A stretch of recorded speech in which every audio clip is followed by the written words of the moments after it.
Places where ice is hot and rain is made of iron.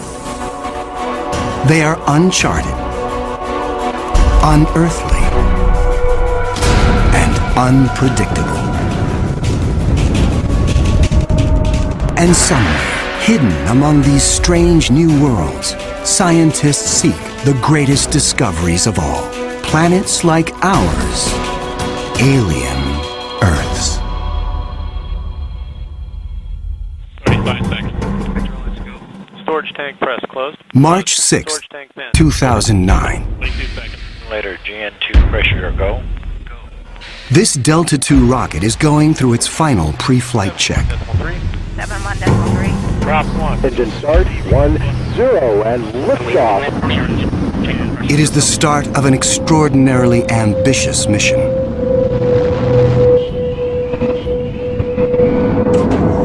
The Kepler Space Observatory is hunting for planets like Earth within a region of 100,000 stars.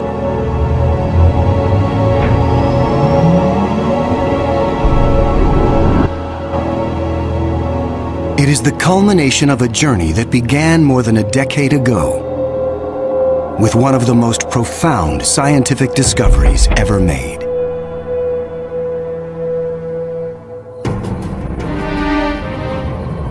In 1995. Swiss astronomer Michel Mayor and his team make a routine observation of stars in the constellation Pegasus, located 50 light-years away. But the instruments show something strange. One star is violently lurching and wobbling. What we discovered, it's one of these stars have a velocity changing with time.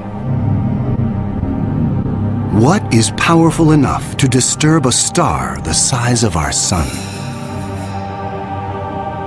Mayor offers a radical answer: a planet. But no one has ever seen a planet around another sun-like star.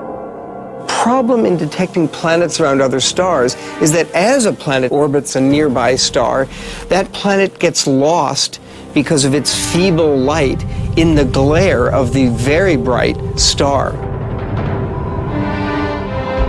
In spite of the odds, Mayor relies on his data and is convinced the wobbles are caused by the gravitational pull of an orbiting planet. When I read this claim from Michel Mayor, I was very skeptical. There had been many false claims of the first planet ever discovered around another star, and I thought to myself, oh boy, here we go again.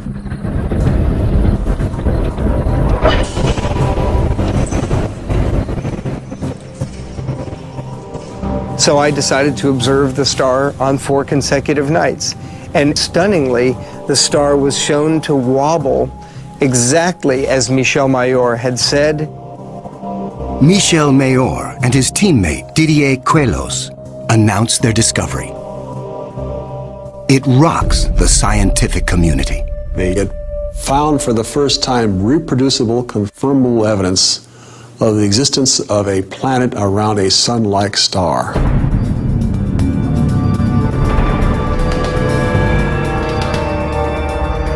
Officially called 51 Pegasi b, the planet is nicknamed Bellerophon in honor of the Greek hero who tamed the winged horse Pegasus.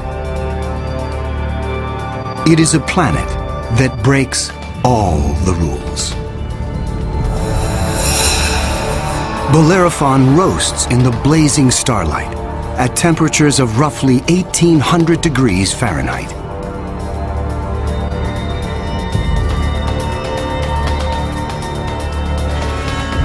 It is nearly 150 times more massive than Earth and is a gas giant like Jupiter. A gas giant is a planet made mostly of hydrogen and helium. Only the outer layers are gas, but inside, hydrogen. Unlike anything found in our solar system, this is an entirely new class of planet, what scientists call a hot Jupiter. If you go to Hawaii and see the lava flow there, that's how hot a hot Jupiter is. It's very, very hot. The Earth is a comfortable 93 million miles away from the Sun. These hot Jupiters are roughly 100 times closer, and so the amount of sunlight that they get is 10,000 times larger. If this represents a star, and this a hot Jupiter is 3 to 4 stellar diameters away from the star. So that would be 1, 2, 3. This is how close a hot Jupiter would be to its star. Hot Jupiters are tidally locked. They present the same face to the star at all times, just like the moon does to Earth. It's going to be permanent daylight on one side and permanent nighttime on the back. If I were stuck on a hot Jupiter, I'd want to be on the back side and hope that some of the heat from the front side facing the star would make its way around the back.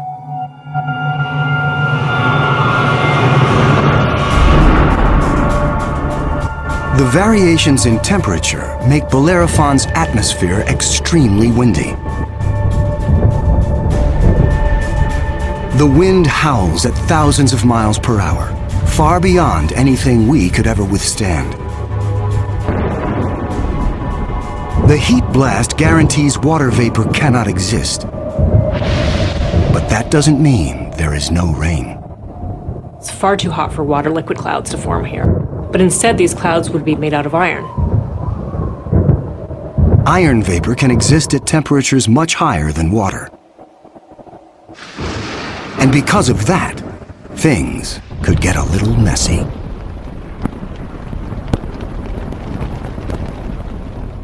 You better have an umbrella that's pretty sturdy, because the iron is going to start coating your umbrella very rapidly and making it extremely heavy and just crush that umbrella.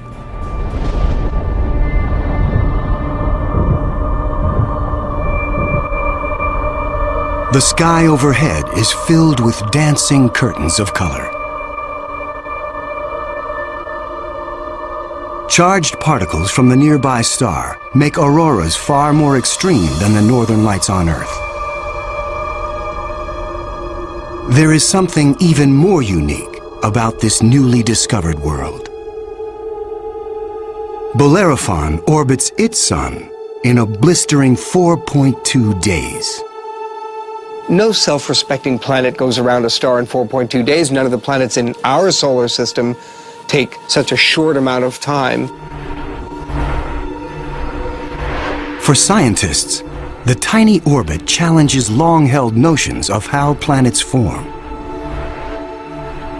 The fact that the planet was orbiting every 4 days was a total puzzle until one night in the middle of the night I woke up and said, well, this must be proof that planets migrate inwards. They don't stay put where they are. The key to the puzzle is found in how planets are made. Planets are a byproduct of star formation. When stars form, they have a disk of dust and debris around them, and out of that debris, planets form. Much of what we know comes from Hubble's Space Telescope, as it aims at regions like the Eagle Nebula. This interstellar cloud is studded with collapsing disks of dust and gas. A giant clump grows in the center of each disk. Temperatures reach a searing 18 million degrees. The same nuclear fusion that powers our sun is unleashed.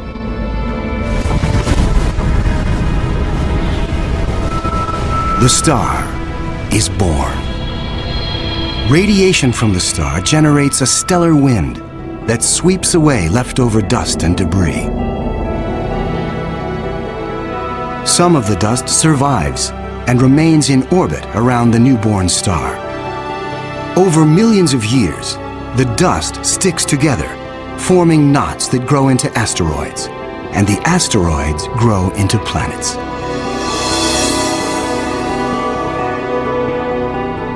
These planets migrate through the disk until they find a stable orbit. This is why Bellerophon is so close to its parent star. But one newly discovered world has found its stable orbit in a place no planet should ever go. 2001. Hubble Space Telescope is directed to an obscure star some 150 light-years away from Earth, in the constellation of Pegasus. This is the same region where Bellerophon was found 6 years earlier. Hubble is tracking another hot Jupiter, discovered by astronomer Geoff Marcy. But this one is different from Bellerophon. You've probably heard of the planet HD 209458b. It's a terrible name. A terrible name for a terrible place. HD 209458b has been dubbed by some as Osiris, after the Egyptian god of the dead. Osiris is over 200 times more massive than Earth. It has migrated perilously close to its sun, at a mere 4 million miles from the blazing solar surface. Osiris broils in a planetary hell. The average daily temperature on Osiris is over 2,000 degrees. Forget global warming. This is global frying, and it causes Osiris to lose an estimated 550,000 tons of air every second. There's a leak of gas, a steady stream of hydrogen and helium, and that's making a big, huge cloud all around the planet. Its atmosphere is bleeding into space. Scientists speculate that a colossal trail of gas spirals behind the planet for thousands of miles. Osiris presents an unprecedented opportunity for astronomers. Using Hubble, they analyze the alien planet's bloated atmosphere. This is the absolutely first time where we could tell what is the composition of the atmosphere of an extrasolar planet.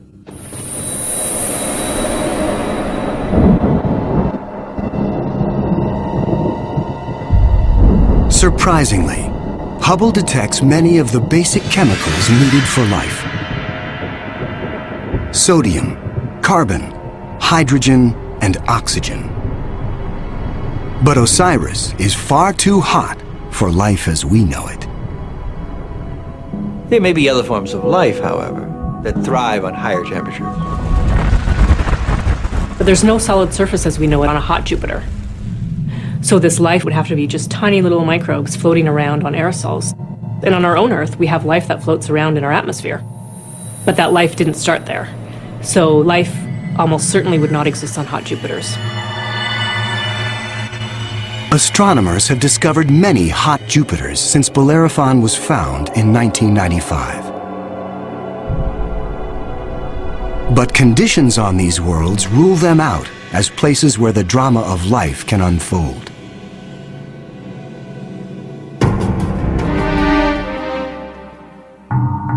One of these gas giants is a planet that teases the rules of evolution.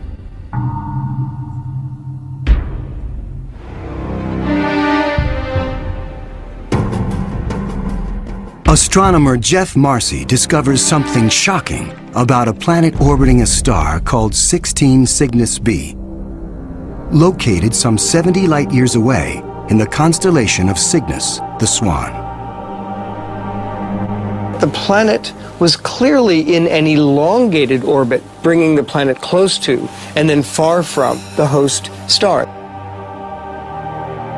And this, of course, defied our expectations based on our own solar system, where all of the planets go around our sun in nearly circular orbits like phonograph grooves in a record. Like a giant yo-yo in space, the gas giant swings back and forth across its solar system. That is like the Earth swooping 25 million miles closer to the Sun, then slinging past Mars, all the way out towards Jupiter every year.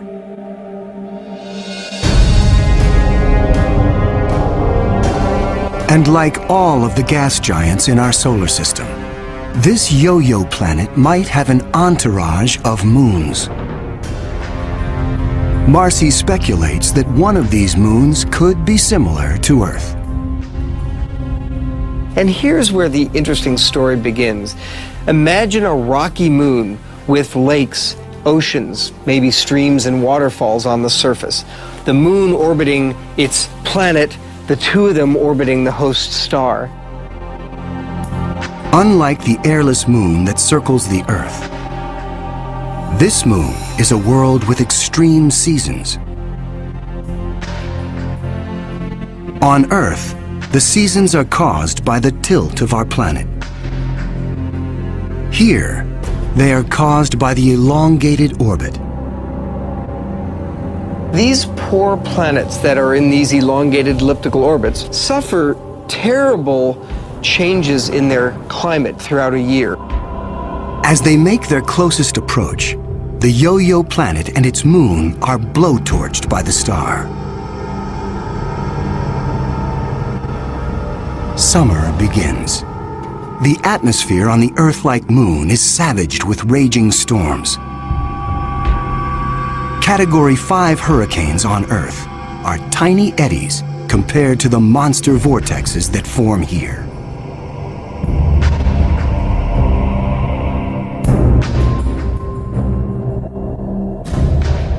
The clouds thicken as the water evaporates. Temperatures rise dramatically. Any water or gases would heat up, and indeed the oceans would boil into steam, so you'd end up with a big steam bath. During the peak of the summer, the entire moon is smothered in 800-degree temperatures.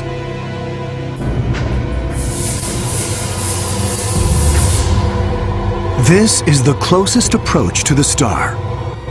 During its 26-month orbit, the summer season is barely 2 months long. But what a season! The planet and its moon swing away from the furnace of the star. Temperatures fall to ranges we would find temperate and comfortable.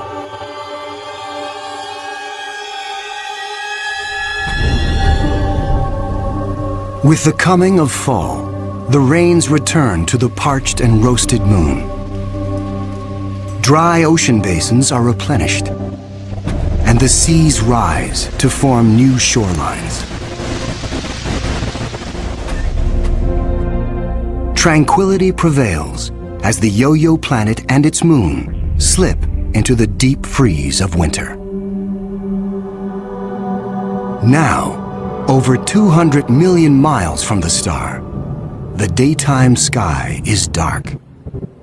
Temperatures hover around 260 degrees below. Winters are long, lasting 17 months. With the coming of spring, the sun looms large in the skies over this hapless moon as the ice cracks and melts violently. Huge icebergs calve into a stormy and fast-rising ocean.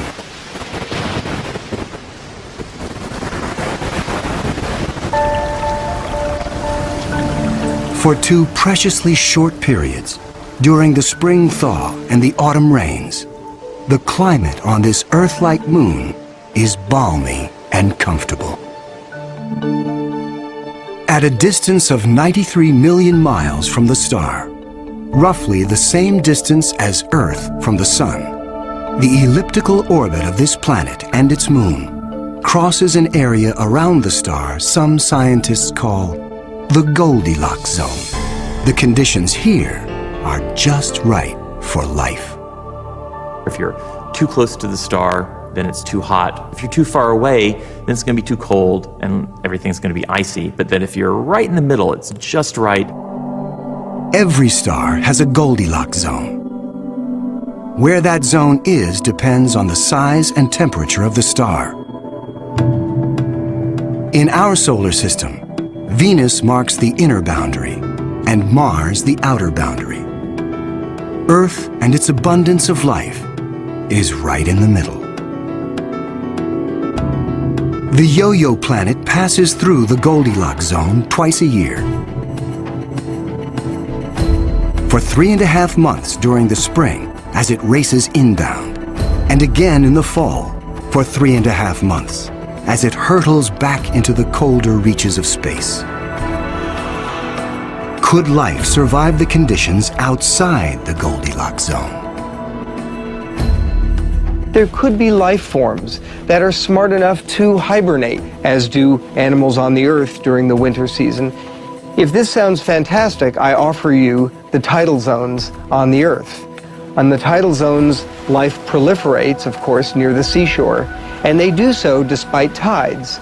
The water coming in, covering many of the life forms, the water going out at low tide, and yet those species survive perfectly well. The strange cycle of the Yo-Yo planet's orbit creates fleeting conditions suitable for life, but also for death. Some alien planets are even more bizarre. Imagine a world that has no star to orbit. Scientists speculate that our galaxy is teeming with rogue planets, adrift in the murky lanes of interstellar space. These are orphaned worlds, planets that are booted from their solar systems by the chaos of planetary migration. Astronomers call such worlds planemos. Planemos are planets without a star. They're just drifting through the galaxy indefinitely. What massive force would it take to kick a planet out of the solar system? When a young star forms with a contingent of planets around it, many of those planets gravitationally interact with each other. They yank on each other, slingshot each other, so that one of them is ejected from the planetary system, voted off the island, if you will. If you were, unfortunately, a resident on a planet that was kicked out by a collision or a near collision with another large object, you'd probably rapidly move out of the habitable zone. There are hundreds of billions of these lost, wayward, poor, wandering planets out in our Milky Way galaxy with no parent star to warm them up. Cold, dark, quiet. Because planemos have no sun, they are worlds without days or years. They keep vigil through an eternal night. Planemos are solitary wanderers, sentinels of the galaxy. Just because it's out there drifting in space doesn't mean a planemo is dead. If the planemo is a rocky world, it could well have life on it. A small rocky planemo without an atmosphere will slumber in extreme cold, far colder than the coldest winter day on our own South Pole. But a planemo large enough to retain an atmosphere traps the heat generated when the planet was first formed. It is the ultimate greenhouse effect. The heat and energy comes from the molten core deep inside the lonely planet. If the planemo is a gas giant like Jupiter, it may have a system of moons. The gravitational pull between the planemo and its moons creates friction, causing the interior of the moons to stay warm. These moons could also have life on them, in the same way that Jupiter's moon Io has volcanoes and has a lot of heat energy being generated by interactions with Jupiter and the other moons. If anything lives here, it will be single cells, like common bacteria found on Earth. Not complex life forms. Without a sun to provide photosynthesis, these tiny organisms derive their energy from the chemistry in the soil of the planemo, or its moon. On Earth, there are similar conditions. Colonies of bacteria are found deep within mine shafts in South Africa. They have no access to oxygen nor light and survive entirely on the chemicals they make from the surrounding dirt. Their metabolisms are extremely slow, and they reproduce only once every 1,000 years. If life dwells on a sunless Planemo, it could be organisms like them, marooned when their planet was young. While Planemos slumber undisturbed, there are worse places to be in the universe. Like in the company of this lethal pulsar, some 980 light-years from Earth, in the constellation of Virgo. From afar, a pulsar looks like a blinking light.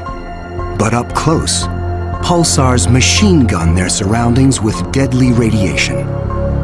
They are no place for planets. Yet something interferes with the precision of this pulsar. One explanation is that the anomaly is caused by a planet. But many astronomers are skeptical that planets orbiting a pulsar can exist.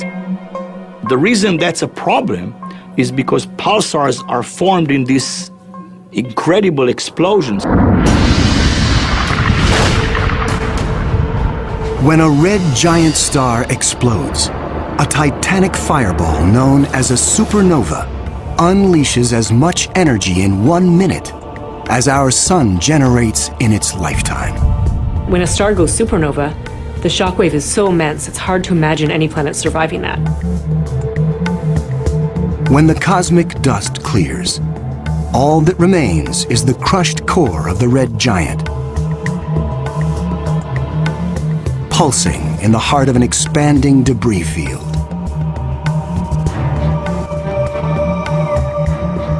Matter blasted from the colossal explosion falls back to the pulsar and forms a disk. Within this chaos, a new world arises, born of fire and destruction, a planetary zombie raised from the carcass of the former red giant star. It's amazing that planets could form in that environment. A planet orbiting a pulsar will give you the feeling of being in a disco bar with a very strong strobe light, which is the pulsar.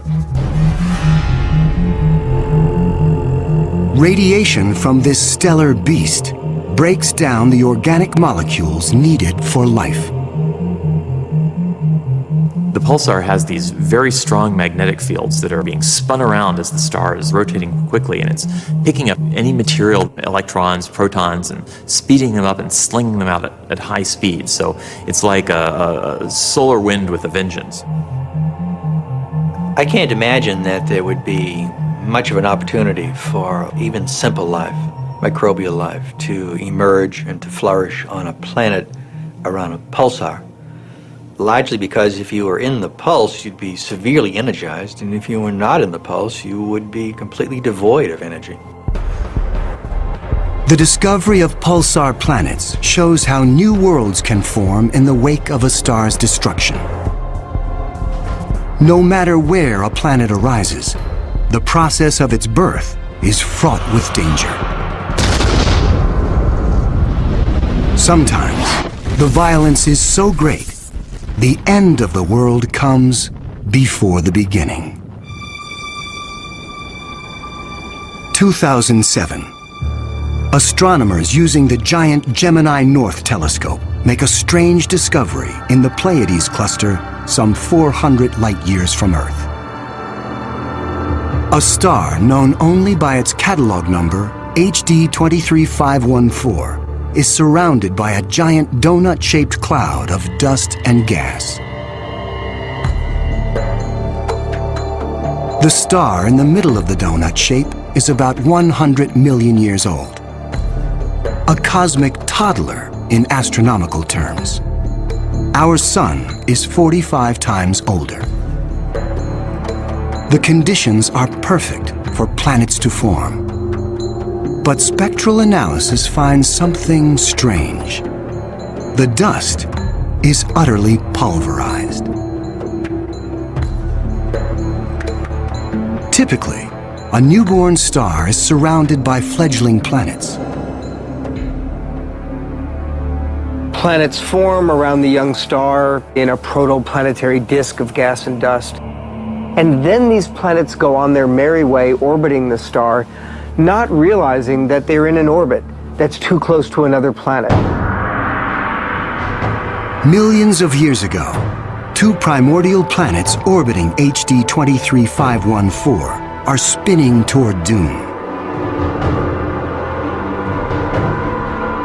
As the two worlds close in, tidal forces torque each planet from spheres to egg shapes.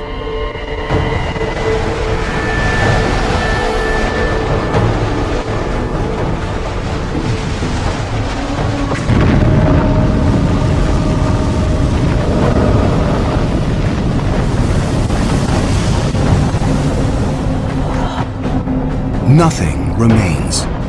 The two worlds are annihilated, creating the dust and debris seen around star HD 23514. 4 billion years ago, a similar apocalypse came to Earth. A Mars-sized planet forms in roughly the same orbit as the newborn Earth. Like the planets at HD 23514, Earth and this Mars-sized body are barreling toward each other. If you happen to be unlucky enough to be standing on a growing planet when it was in the process of still becoming the Earth, you might wake up one morning and notice that the sky was getting darker and darker as a Mars-sized body was coming at you within a period of less than an hour.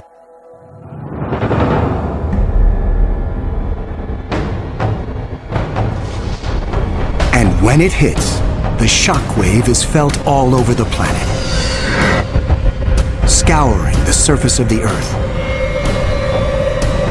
The collision obliterates one side of the planet. Molten rock sprays out into space. The entire globe is peppered by meteors and noxious vapor.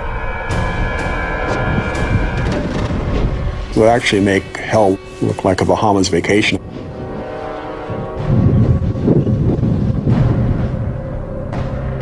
The debris field from the collision coalesces and forms our moon. It is a new beginning for our planet. Collisions are part of the birth process for planetary systems. Building up a terrestrial planet is probably all about colliding pieces of rock together.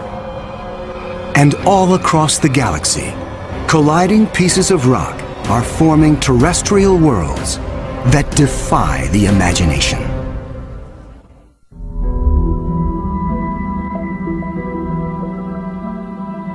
There is a new planet out there, a planet we were not aware of existing before.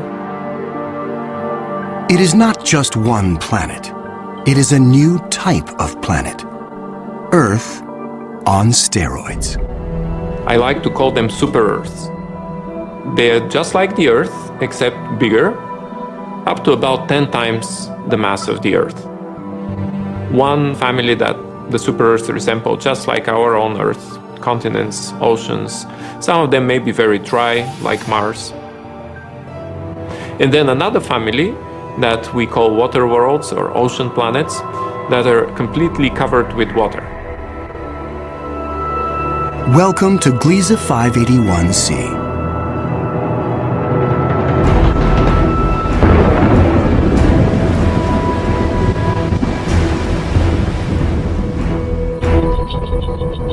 This planet was found by Michel Mayor, and it orbits with 2 other planets around a very small star. It's only 20 light-years away in the constellation of Libra and is one of the smallest terrestrial planets found beyond our solar system. That doesn't mean Gliese 581c is small. It's still a super-Earth, with 5 times the mass of our home planet. But it's the possibility of liquid water that excites scientists. An ocean planet feels like being in the middle of the Pacific Ocean, with no land inside, just water, puffy white clouds, and blue sky above you. The winds on the ocean world are going to be similar to that of the Earth. So it will be a very good place to sail. The weather's absolutely perfect. Every day you get a clear blue sky and the sun just stays in the same place. Now how's that for weather prediction? No land anywhere, even miles beneath the surface. This water layer would extend very far down, at least a quarter of the way down in the planet. But as we dive deeper into the sea, the pressure builds. At 35,000 feet below the surface, we pass the point where the deepest oceans on Earth bottom out. We pass the 100,000-foot mark.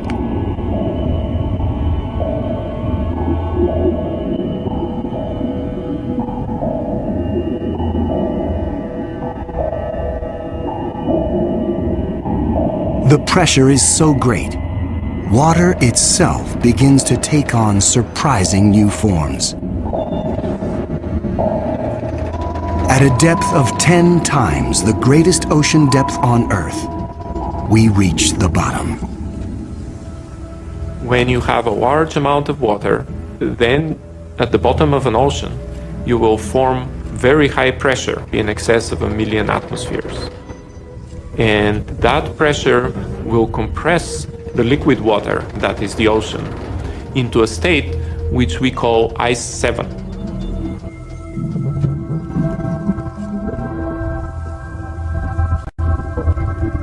No, it's not like ice in your refrigerator. The molecules of water that are in the ice in your refrigerator are kind of all jumbled up. But if you form ice under very high pressure, then the water molecules can become ordered, they can become aligned.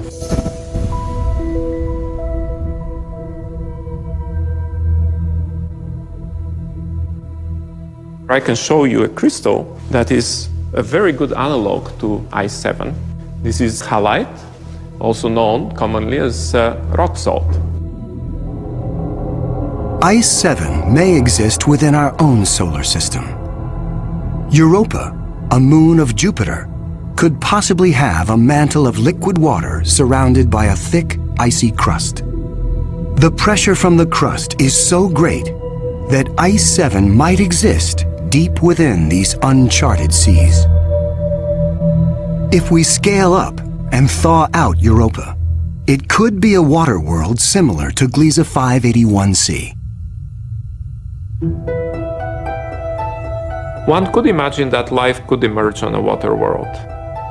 After all, water is essential to life on Earth. Everywhere on Earth where there is water, there is life. You cannot find a sterile drop of water on Earth unless you put it in the microwave yourself. On this water world, there could be bacteria or any kind of life in the ocean itself. But not all of the super-Earths are water worlds teeming with life. When we talk about super-Earths, we talked about 2 major families of mostly rocky with some water and mostly water with an endless ocean. But one has to add to those a 3rd family of probably very rare super-Earths and Earth-like planets, which are called carbon planets. A carbon planet is unlike anything we've ever seen anywhere. A place with an alien chemistry, but loaded with very earthly treasures.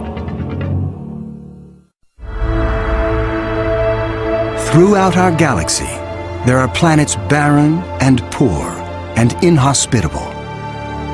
But science is on the trail of a new type of planet, an entire world of treasure. In our own solar system, in our sun and in all the stars nearby, there's always more oxygen than carbon. But if we think of a place in the universe where there's more carbon than oxygen, then planet formation is very different. Spectral analysis shows carbon to be far more plentiful 26,000 light-years away near the center of our galaxy. Planets that form here may contain a rich abundance of carbon. The morning sky on a carbon world would be anything but crystal clear and blue.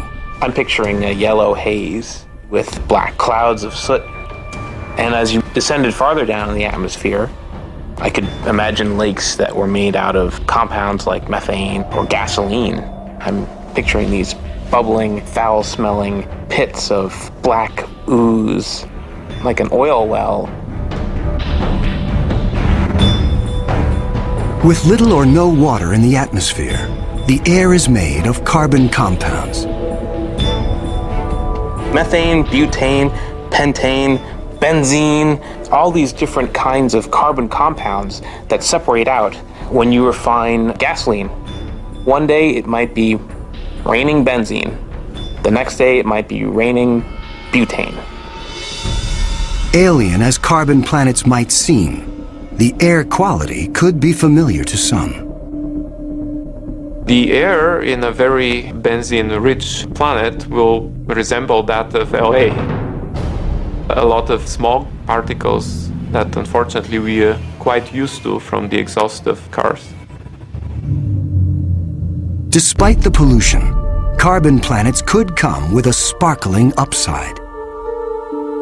You might see diamond because the planet may have substantial quantities of pure carbon that it's formed out of. And pure carbon, when you compress it, tends to form into diamond. The secrets of exotic planets like these are waiting to be discovered all across the galaxy. But astronomers won't be satisfied until they find the Holy Grail. A planet like our own, one that sustains life, the next Earth. People always ask me, do I think we're going to find another planet like Earth? And I answer, absolutely. Every star probably has planets roughly the same size as our Earth. We think that essentially every star has several Earth mass or super Earth mass planets. So if you have, say, 200 billion stars in the galaxy, that may mean there are 400 billion Earths in the galaxy or more. 400 billion Earths. The Kepler Space Observatory is the first instrument capable of finding one of these planets.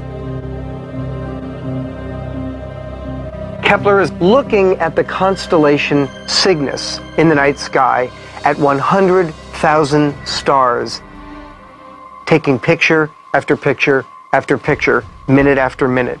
And the goal of Kepler is simple: to look for stars among the 100,000 that dim. When a star dims slightly, it means a planet passes in front, blocking some of the light. How long the star dims and how much light gets blocked will tell scientists about the size of the planet and the distance from its sun. A good analogy for this is looking for the dip in the light that you would see from a searchlight if a small moth flew across the searchlight. And so it's a really tiny dip in the light as the planet transits. It is a very powerful technique because it allows you to discover planets that are even smaller than the size of the Earth around stars similar to the Sun. It is a technique that is changing the course of science. We think we may be able to find a planet that is habitable in the next few years. Scientists estimate the Kepler mission will find a minimum of 50 alien Earths.